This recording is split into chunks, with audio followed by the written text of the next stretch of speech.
나는 원래 병원에서 일하던 사람이 아니었습니다. 사람을 돌보는 일도 정을 나누는 일도 잘하지 못했습니다. 나는 진실을 쫓는 직업을 가졌던 사람입니다. 민간보험사 특별조사팀에서 사망보험 부정청구건만 전담하는 조사관이었습니다. 죽음을 둘러싼 거짓을 밝혀내는 일이 제 일이었습니다. 그러니까 사람의 최후를 가장 먼저 의심해야 하는 사람이었습니다. 15년간 이 일을 하면서 저는 온갖 종류의 죽음을 보았습니다. 가짜 자살, 조작된 사고, 심지어는 살인까지 보험금으로 위장한 사건들을 처리했습니다. 이연주 과장, 이번 거는 좀 특이합니다. 후배 조사관 김대호가 서류를 들고 제 앞에 섰습니다. 그의 표정이 평소와 달리 조심스러웠습니다. 어떤 점이 특이한가요? 피보험자 성함이 김말순 씨입니다. 순간 제 손에 들린 커피잔이 흔들렸습니다. 김말순. 그 이름은 저에게 너무나 익숙한 이름이었습니다. 제 어머니의 이름이었습니다. 하지만 어머니는 석 달 전에 이미 세상을 떠나셨고 보험금 처리도 모두 끝난 상황이었습니다. 혹시 주소지가 성북구 정릉동인가요? 네, 맞습니다. 그런데 과장님, 어떻게? 저는 더 이상 듣지 못했습니다. 이것은 분명 제 어머니의 사건이었고 그것이 특별조사팀에 올라왔다는 것은 뭔가 의심스러운 점이 발견되었다는 뜻이었습니다. 어머니의 사인은 심근경색이었습니다. 입원 당시 이미 의식은 없었고 병원 기록에도 특별한 의문점은 없었습니다. 하지만 지금 제 앞에 놓인 서류를 보는 순간 저는 숨을 멈췄습니다. 보험금 수령자랑 칸에 적힌 이름은 윤태식이었습니다. 이 사람 누구죠? 김말순 씨의 간병인으로 확인됩니다. 돌아가시기 전까지 계속 간병을 담당했던 분이라고 하는데 그 순간 무언가 틀렸다는 직감이 번개처럼 스쳤습니다. 어머니가 아닌 낯선 환자가 보험금을 수령한다는 것, 이것은 명백히 이상했습니다. 보험금 수익자 변경 동의서가 첨부돼 있었지만 어머니의 서명이 아니라 지장을 찍은 것으로 되어 있었습니다. 보험 청구서에 첨부된 인감증명서와 위임장은 날짜가 일치하지 않았습니다. 대호 씨, 이 사건은 제가 직접 맡을 수 없습니다. 네, 왜요? 이해 충돌입니다. 피해자가 제 어머니거든요. 김대호의 얼굴이 순간 굳었습니다. 하지만 저는 이미 마음을 정했습니다. 공식적으로는 손을 뗄 수밖에 없지만 개인적으로는 이 진실을 끝까지 추적하겠다고 말입니다. 15년간 다른 사람의 죽음을 조사해온 제가 이번엔 제 어머니의 죽음 앞에 서게 되었습니다. 윤태식이라는 남자. 저는 그의 이름을 다시 한번 천천히 읽었습니다. 그날 밤 저는 집에 돌아와서도 윤태식이라는 이름을 머릿속에서 지울 수 없었습니다. 15년간 수백 건의 사건을 처리해왔지만 이번만큼은 달랐습니다. 이것은 단순한 업무가 아니라 제 어머니에 관한 일이었습니다. 하지만 동시에 저는 보험조사관으로서의 본능을 억누를 수 없었습니다. 여보, 오늘 무슨 일 있었어? 표정이 안 좋아. 남편 윤수철이 저녁을 먹으며 조심스럽게 물었습니다. 저는 잠시 망설였지만 결국 입을 열었습니다. 어머니 보험금 건으로 이상한 일이 생겼어. 무슨 일인데? 어머니의 간병인이었다는 사람이 보험금을 받게 되어 있더라고. 윤태식이라는 사람인데. 순간 남편의 젓가락이 완전히 멈췄습니다. 그는 고개를 천천히 들어 저를 바라보았는데 그 표정에는 제가 본 적 없는 복잡한 감정이 스쳐 지나갔습니다. 태식? 응, 왜 그래? 아는 사람이야? 남편은 한참 동안 아무 말하지 않았습니다. 그리고 작은 목소리로 말했습니다. 아니야, 그냥 성의 같아서. 그런데 그 사람이 정말 어머니 간병을 했다고? 서류상으로는 그렇게 되어 있어. 하지만 뭔가 이상해. 그날 밤 남편은 평소보다 말이 없었습니다. 저는 그의 반응이 계속 신경 쓰였지만 일단 제가 해야 할 일에 집중하기로 했습니다. 다음 날 새벽 저는 어머니의 유품을 다시 한번 정리했습니다. 혹시 윤태식에 대한 단서가 있을지도 모른다는 생각에서였습니다. 어머니의 수첩을 넘기다가 저는 이상한 메모를 발견했습니다. TC, 매주 화요일 오후 2시라고 적혀 있었습니다. TC라는 건 혹시 태식 씨를 줄여서 쓴 것일까요? 그리고 언제부터 어머니의 담당 간병인이 되었던 것일까요? 저는 그동안 어머니가 무슨 일을 하시는지 제대로 관심을 갖지 못했다는 사실을 깨달았습니다. 조사관으로서 다른 사람의 삶은 샅샅이 파헤치면서 정작 가장 가까운 사람의 삶은 모르고 있었던 것입니다. 회사에 출근해서 저는 김대호를 불렀습니다. 대호 씨, 개인적으로 부탁이 하나 있어요. 네, 말씀하세요. 김말순 씨의 생전 몇 년간 치료 기록을 비공식적으로 조사해 줄 수 있을까요? 언제부터 윤태식이 간병을 담당했는지, 어떤 경로로 만나게 되었는지. 김대호는 잠시 망설이더니 고개를 끄덕였습니다. 알겠습니다. 하지만 과장님, 이 일 너무 깊이 파지 마세요. 가족 일이잖아요. 하지만 저는 이미 결심을 굳혔습니다. 그날 오후 저는 무급휴직 신청서를 제출했습니다. 이현주 과장, 정말 그만두시는 거예요? 개인적인 사정이 생겼어요. 잠시 쉬어야 할 것 같습니다. 사실 저는 이미 계획을 세워두고 있었습니다. 15년간 보험조사관으로 살아온 제가 이번엔 간병인이 되어 직접 진실에 접근하겠다는 계획을요. 집에 돌아와서 저는 서랍 깊숙이 넣어둔 요양보호사 자격증을 꺼냈습니다. 어머니가 생전에 너도 이런 일 배워두면 좋겠다며 시험을 보라고 권했던 그 자격증이었습니다. 아이고, 이연주야, 사람 돌보는 일만큼 소중한 게 어디 있니? 이런 거라도 배워둬야 나중에 써먹지. 어머니의 목소리가 귓가에 들리는 것 같았습니다.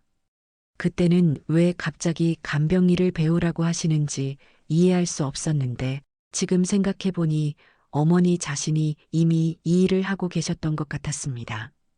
이틀 후 저는 윤태식이 입원해 있다는 서울 외곽의 한 요양병원을 찾아갔습니다. 면접을 보러 온 간병인 지원자로서 말입니다. 경력이 어떻게 되세요? 간호부장이 제 이력서를 보며 물었습니다. 저는 미리 준비한 답변을 했습니다. 집에서 시어머니를 모셨던 경험이 있습니다. 정식 경력은 없지만 자격증은 있어요. 아, 그러시군요. 그럼 윤태식 어르신을 담당하면 될 것 같은데. 그분은 참 특이하세요. 간호부장은 목소리를 낮춰 말했습니다. 어떤 면에서요? 말씀을 거의 안 하시고 사람을 무척 가리시는 편이에요. 이전 간병인들이 며칠 못 가고 그만뒀거든요. 그런데 이상하게도 이전에 돌봐주셨던 김말순 씨하고는 잘 지내셨어요. 제 심장이 빨리 뛰기 시작했습니다. 김말순 씨요? 네, 정말 좋은 분이셨는데 갑자기 돌아가셔서 다들 안타까워했어요. 윤태식 어르신도 그때부터 더 말이 없어지셨고요. 저는 어머니와 윤태식 사이에 어떤 특별한 관계가 있었다는 확신이 들었습니다. 그래도 한번 해보겠습니다. 그날 오후 저는 정식으로 윤태식의 담당 간병인이 되었습니다. 그리고 처음으로 그를 마주했습니다. 윤태식은 창가 침대에 앉아 밖을 바라보고 있었습니다. 이른을 넘긴 나이치고는 정정해 보였지만 어딘지 깊은 슬픔이 묻어나는 뒷모습이었습니다. 윤태식 어르신, 안녕하세요. 오늘부터 간병을 맡게 된 이현주입니다. 그는 천천히 고개를 돌렸습니다. 그리고 제 얼굴을 마치 누군가를 찾는 듯한 눈빛으로 오래도록 바라보았습니다. 이연주. 그 이름 말순 씨가 자주 얘기했던 그 순간 제 온몸에 전율이 흘렀습니다. 어머니가 저에 대해 이야기했다는 것일까요? 처음 뵙겠습니다, 어르신. 그런가? 그래, 처음이지. 나이가 드니까 기억이 가물가물하네. 하지만 그의 눈빛은 전혀 가물가물하지 않았습니다. 오히려 제게서 무언가를 찾고 있는 것 같았습니다. 그는 다시 창밖으로 고개를 돌렸습니다. 저는 그의 옆모습을 바라보며 생각했습니다. 조사관으로서 15년간 수많은 거짓을 봐왔지만 이 순간만큼은 진실과 거짓을 구분하기 어려웠습니다. 이 사람이 정말 어머니의 보험금을 부정하게 가로챈 것일까요? 아니면 어머니와 그 사이에는 제가 모르는 다른 이야기가 있는 것일까요? 저는 그날부터 간병인과 조사관이라는 두 개의 정체성 사이에서 흔들리며 진실을 찾기 시작했습니다. 첫 주가 지나면서 저는 윤태식의 일상을 조금씩 이해하기 시작했습니다. 그는 새벽 5시에 일어나 창밖을 바라보는 것으로 하루를 시작했습니다. 말은 많지 않았지만 저에게는 유독 다른 태도를 보였습니다. 다른 간병인들과 달리 제가 하는 일을 유심히 지켜보았고 가끔은 작은 미소까지 짓곤 했습니다. 이연주 씨, 혹시 가족이 있나요? 어느 날 저녁 그가 처음으로 개인적인 질문을 했습니다. 저는 조금 놀랐지만 담담하게 대답했습니다. 네, 남편하고 아이 둘이 있어요. 남편분 성함이 어떻게 되시나요? 순간 제 심장이 빨리 뛰었습니다. 왜 갑자기 남편 이름을 묻는 걸까요? 윤수철이라고 합니다. 그 순간 윤태식의 표정이 완전히 바뀌었습니다. 마치 벼락을 맞은 듯한 표정으로 저를 바라보더니 한참 동안 아무 말도 하지 못했습니다. 수철? 네, 왜 그러세요? 그는 떨리는 손으로 제 손을 잡았습니다. 그의 눈에는 제가 본 적 없는 복잡한 감정이 어려 있었습니다. 혹시 그 아이가 1978년생인가요? 네, 맞는데요. 어떻게? 윤태식은 그 자리에서 눈물을 흘리기 시작했습니다. 70이 넘은 노인이 아이처럼 울고 있었습니다. 그 아이가 내 아들입니다. 그 말을 듣는 순간 저는 모든 것이 이해되었습니다. 윤태식이 제 이름을 기억했던 이유, 어머니와의 특별한 관계, 그리고 보험금 수령자가 된 이유까지 말입니다. 어르신이 우리 아이들의 할아버지세요? 네. 하지만 나는 그럴 자격이 없는 사람입니다. 그날 밤 윤태식은 자신의 이야기를 들려주었습니다. 1980년 초 그는 사업 실패로 큰 빚을 지게 되었습니다. 나는 빚쟁이들을 피해 집을 떠났습니다. 그때 아내는 수철이를 임신 중이었는데 몇 년 후 상황이 정리되어 집으로 돌아왔을 때 아내는 이미 다른 남자와 재혼한 상태였습니다. 어린 아들 수철이는 새아버지와 함께 살고 있었습니다. 아이에게는 이미 새로운 아버지가 있었습니다. 나는 그 아이의 인생을 망칠 수 없었습니다. 그는 그 길로 집을 떠났고 40년 동안 아들의 소식을 멀리서만 지켜보며 살았습니다. 나이가 들어 혼자 살기 어려워지자 간병인 일을 시작했고 그때 김말순 씨를 만나게 되었습니다. 그때 김말순 씨를 만났습니다. 처음에는 그냥 간병인과 환자의 관계였는데 어느 날 어머니가 윤수철 이야기를 하게 되었고 그제야 윤태식은 자신이 돌보고 있는 환자가 아들의 장모라는 사실을 알게 되었습니다. 말순 씨도 처음엔 믿지 못하셨습니다. 하지만 수철이 어릴 때 사진을 보여드리니까 그제야 믿으시더군요. 김말순 씨는 저를 이해하려 하지 않았습니다. 제가 가족을 버린 것을 받아들이기 어려워하셨죠. 하지만 그럼에도 불구하고 그의 마지막을 함께 해 주었습니다. 마지막에 말순 씨께서 부탁하셨습니다. 보험금을 제게 남겨달라고요. 왜요? 수철이가 사업이 어려워서 빚이 있다고 하시더군요. 보험금이 바로 현주 씨에게 가면 채권자들이 가져갈 수도 있으니 일단 제가 맡아두었다가 아이들이 클 때 교육비로 써달라고 하셨습니다. 저는 그제야 어머니의 마지막 선택을 이해할 수 있었습니다. 어머니는 윤태식을 받아들인 것이 아니라 손자들을 위해 현실적인 선택을 하신 것이었습니다. 말순 씨 부탁대로 통장에 그대로 보관하고 있습니다. 아이들이 클 때까지. 다음 날 윤태식은 저에게 부탁을 했습니다. 제 집에 가서 금고를 열어봐 주세요. 비밀번호는 제 생일입니다. 무엇이 들어있는데요? 당신이 알아야 할 진실이 들어있습니다. 저는 망설였지만 결국 그의 부탁을 받아들였습니다. 서울 성북동에 있는 그의 집은 예상보다 깔끔하게 정리되어 있었습니다. 안방 장롱 밑에서 작은 금고를 찾았습니다. 비밀번호 1949년 4월 21일을 입력하자 금고가 열렸습니다. 안에는 오래된 봉투 하나가 들어 있었습니다. 봉투를 열어보니 여러 장의 사진과 편지, 그리고 서류들이 들어 있었습니다. 사진들을 보는 순간 저는 숨을 멈췄습니다. 모두 남편 윤수철의 어린 시절 모습이었습니다. 사진 뒷면에는 이렇게 적혀 있었습니다. 수철 5번째 생일, 수철 초등학교 입학식, 수철 11번째 생일. 내가 아빠에게 처음으로 웃어준 날. 그리고 편지 한 통이 있었습니다. 김말순님께. 말순 씨는 제 인생의 마지막 은인이었습니다. 그녀가 아니었다면 저는 인간으로서 죽지 못했을 것입니다. 이 사진들과 편지는 언젠가 제 손자들이 볼 수 있도록 전해 주십시오. 저는 아버지도 할아버지도 될 자격이 없지만 적어도 그 아이들의 기억 속에는 따뜻한 할아버지로 남고 싶습니다. 마지막에는 또 다른 편지가 있었습니다. 어머니의 필체였습니다. 현주야, 이 편지를 읽고 있다면 모든 진실을 알게 되었을 것이다.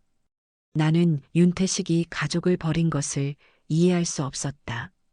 하지만 수철이 사업이 잘 안 되어서 빚 때문에 걱정이 많다. 보험금이 채권자들에게 압류당하면 안 되니 윤태식에게 맡겨두었다가 아이들 교육비로 쓰라고 했다. 아이들에게는 할아버지가 필요하다.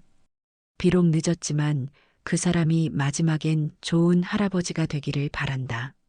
저는 그 자리에서 한참을 울었습니다. 제가 그토록 의심했던 진실의 정체가 바로 이것이었습니다. 피는 물보다 진하다고 했지만 때로는 시간이 모든 것을 치유할 수 있다는 것을 깨달았습니다. 저는 봉투를 들고 요양병원으로 돌아갔습니다. 윤태식에게 말해야 할 것이 있었습니다. 요양병원으로 돌아가는 길에 저는 남편에게 전화를 걸었습니다. 더는 혼자 이 진실을 감당할 수 없었습니다. 제 목소리가 평소와 달랐는지 남편은 즉시 아이들을 시어머니 댁에 맡기고 나왔습니다. 우리는 집 근처 조용한 카페에서 마주 앉았습니다. 저는 금고에서 가져온 봉투를 테이블 위에 올려놓았습니다. 남편의 어린 시절 사진들을 하나씩 꺼내 보여주는 동안 그의 얼굴은 점점 굳어졌습니다. 이 사진들 어디서 났어? 저는 천천히 모든 이야기를 들려주었습니다. 윤태식이 남편의 아버지라는 사실, 어머니와의 관계, 그리고 보험금의 진실까지 모든 것을 말했습니다. 남편은 한참 동안 아무 말도 하지 않았습니다. 그의 손은 사진들을 하나씩 뒤집어 보며 뒷면에 적힌 글씨들을 읽고 있었습니다. 내가 어릴 때 엄마가 가끔 아버지 얘기를 하셨어.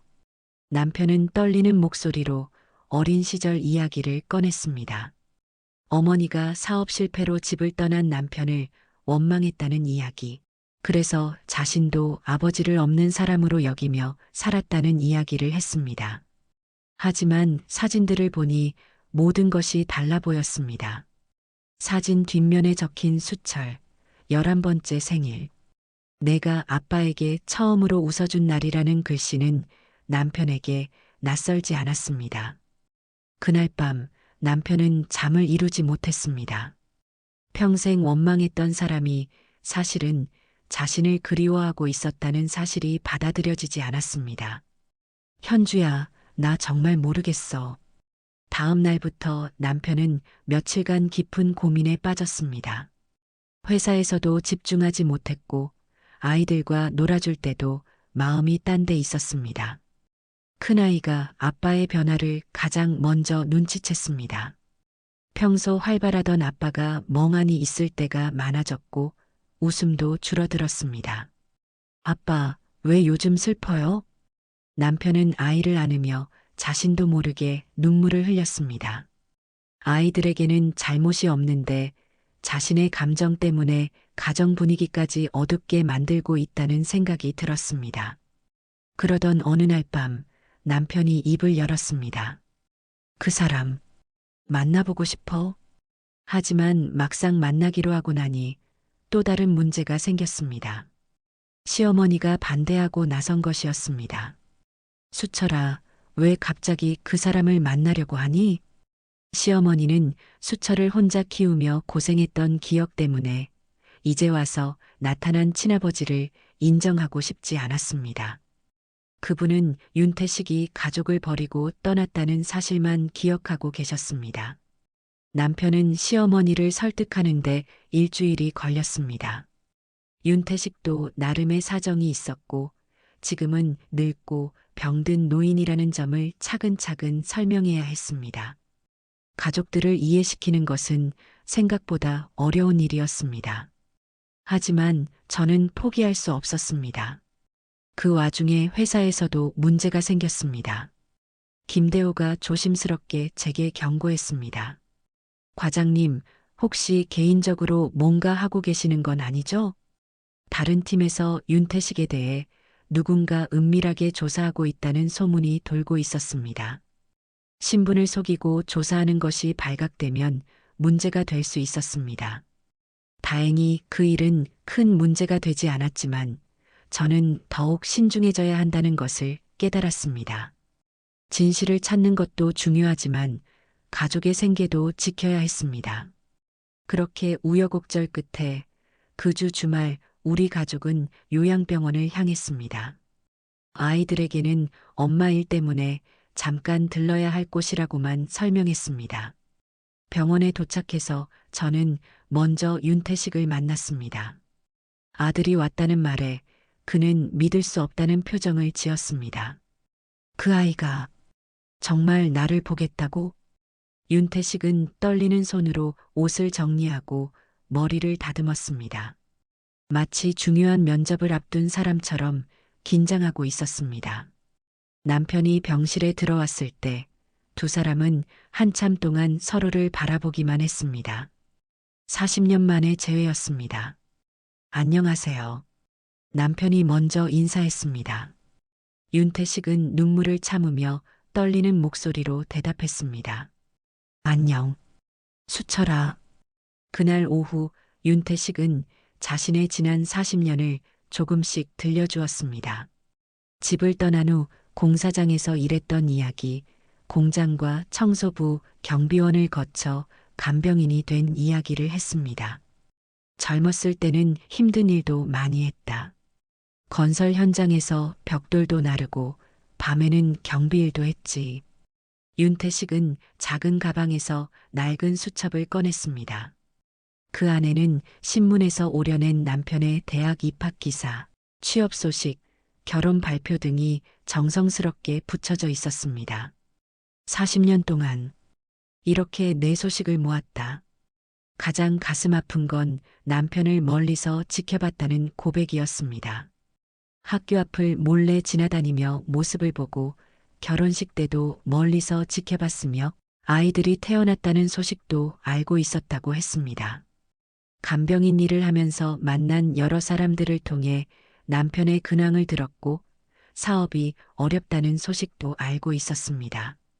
그래서 김말순 씨가 보험금 이야기를 했을 때 주저하지 않고 받아들였던 것이었습니다. 아이들은 처음엔 어색해했지만 윤태식이 주는 사탕을 받고 함께 퍼즐을 맞추며 점차 마음을 열었습니다. 특히 작은 아이는 윤태식 무릎에 앉아서 그림책을 보며 깔깔거렸습니다. 할아버지, 다음에 또 와도 돼요? 아이들의 순수한 질문에 윤태식은 눈물을 흘렸습니다. 아이들은 이미 그를 할아버지로 받아들이고 있었습니다.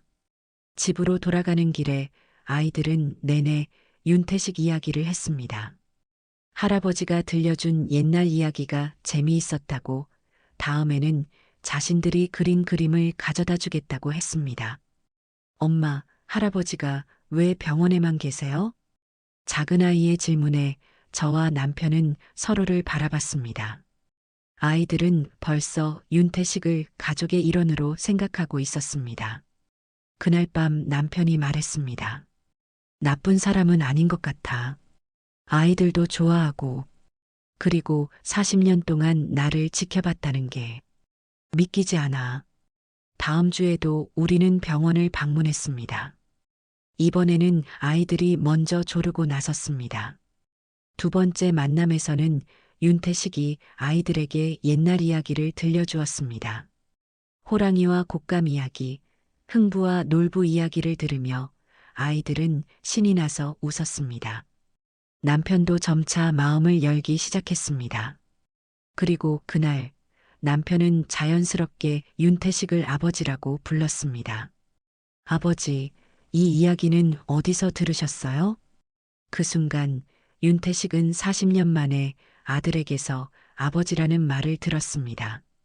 그의 눈에서 흘러내린 눈물을 보며 저도 모르게 울고 말았습니다. 세 번째 방문에서 윤태식은 특별한 선물을 준비했습니다. 직접 만든 나무 장난감이었습니다. 병원에서 심심할 때 만들었다.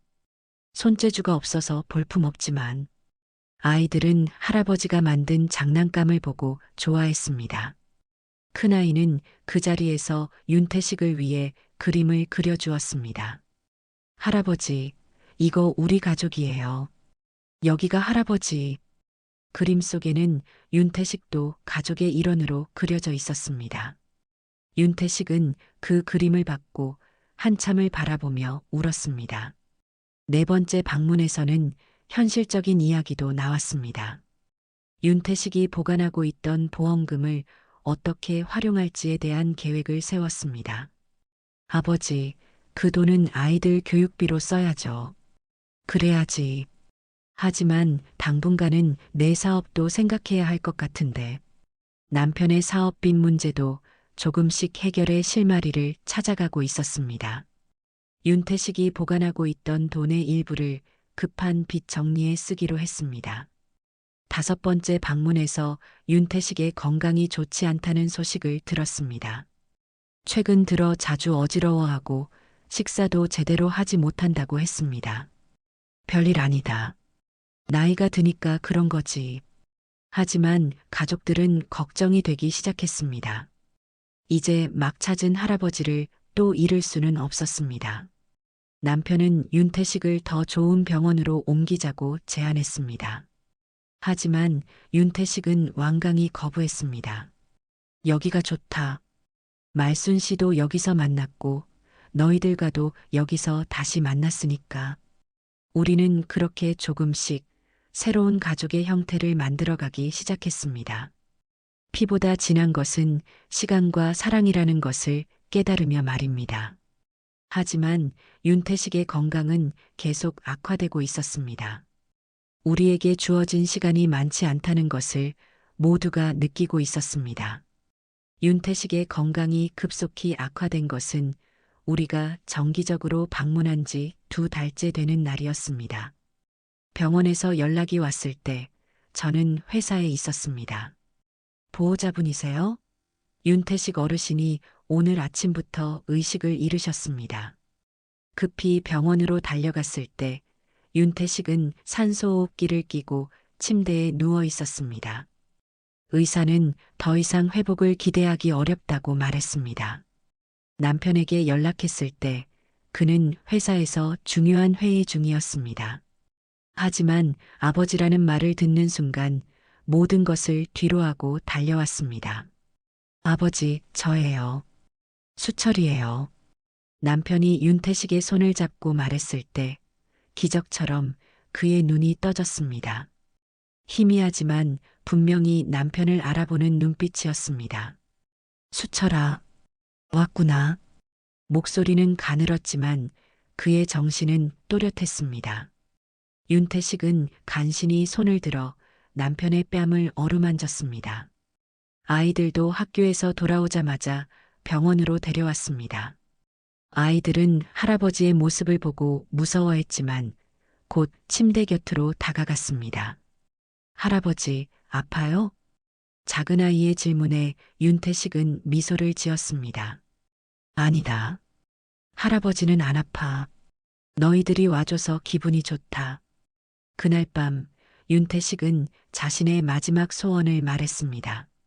수철아, 내가 죽어도 아이들한테 할아버지 이야기 가끔 해줘라. 아버지, 그런 말씀 마세요. 아니다. 나는 이미 충분히 많이 받았다.